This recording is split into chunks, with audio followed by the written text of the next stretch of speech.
FBR जो ये जा रहा था कि सारा सिस्टम जो है इंटीग्रेटेड हो जाए, डॉक्यूमेंटेड हो जाए। यकीनन इसमें बहुत फ़ायदा है टैक्स पेयर के लिए भी। अगर कोई पुराने लोग हैं आप लोगों में से जो सुन रहे हैं, तो एक वक्त ऐसा था कि जो एक्सपोर्टर एक्सपोर्ट करता था वो अपनी इनवॉइस लेके आता था एफबीआर के ऑफिस में और रिफंड ले जाता था, तो एफबीआर उसे आराम से रिफंड दे देता था। फिर क्या हुआ कि उसमें फ्रॉडुलेंट जो रिफंड क्लेम करने वाले लोग आना शुरू हो गए। अब फ्रॉडुलेंट रिफंड क्लेम करने वाले लोग जब आए तो असल के लिए भी कानून बनाने पड़े, तो उसको कंप्यूटराइज सिस्टम करना पड़ा, जो with the passage of time develop होता गया। जो 95, 96 या 2000 के इसमें कभी इसका स्टार सिस्टम आया, कभी एक्सपेडिटिव रिफंड सिस्टम आया, और अब आ गया है फास्टर। मीन उस वक्त से अब तक क्या हुआ कि अब इतना ज़बरदस्त सिस्टम बन गया है। फास्टर में आप इमेजिन नहीं करेंगे कि अगर एक रजिस्टर्ड पर्सन अपनी रिटर्न फाइल करता है विद एन एच, जिस दिन रिटर्न फाइल हो जाती है विद इन 72 आवर जितना वैलिड रिफंड होता है वो रजिस्टर्ड पर्सन के अकाउंट में आ जाता है। तो वे क्योंकि ये सारी डॉक्यूमेंटेशन हुई और कंप्यूटर जो है ऑटोमेशन पे आया सिस्टम, ऑटोमेशन की वजह से ये इतना बेनिफिशियल हुआ कि आज घर बैठे आपका रिफंड का चेक आपके अकाउंट में आ जाता है।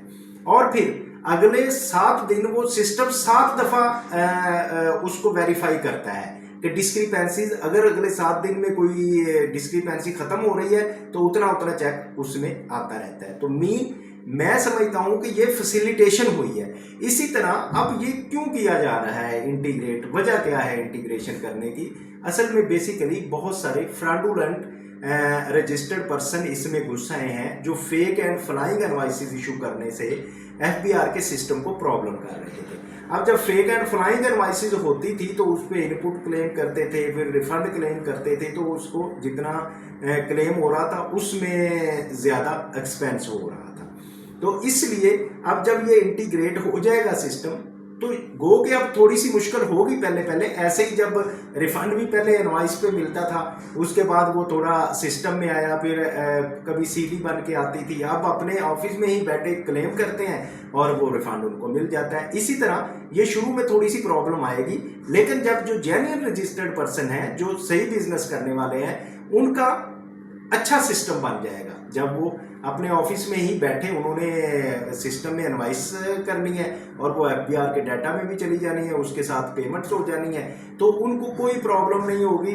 आई थिंक कि इसमें वो ज़्यादा जो विजिलेंस है एफबीआर की वो ऑटो होती जाएगी, तो इसमें टैक्स मैन और टैक्स पेयर का जो कंसर्न है वो भी ख़त्म होता जाएगा। जो कंप्लेंट करते हैं टैक्स पेयर के ये हमें जी प्रॉब्लम होती है, टैक्स मैन आके हमसे ये डिमांड करता है, तो वो ख़त्म हो जाएगा जब सारा ऑटोमेशन में हो जाएगा। डेवलप्ड कंट्री में ये सब कुछ है। जो हमारे दोस्त आते हैं बाहर से और बताते हैं जी हम शॉपिंग करते हैं, तो आते हैं काउंटर पे और हमें फौरन रिफंड मिल जाता है। तो इसी तरह ये पाकिस्तान में भी सिस्टम डेवलप हो रहा है, सारी इकोनॉमीज जो है ऑटोमेशन पे जा रही हैं, तो इसी तरह ये भी एक ऑटोमेशन का हिस्सा है। तो इससे आपने परेशान नहीं होना, घबराना नहीं है, ये कोई प्रॉब्लम वाली बात नहीं है कि आप इंटीग्रेट हो जाएं और उसमें इंटीग्रेशन कोई मसला है, कोई मसला नहीं है। प्राल आपको फ्री करके दे रहा है। तो अब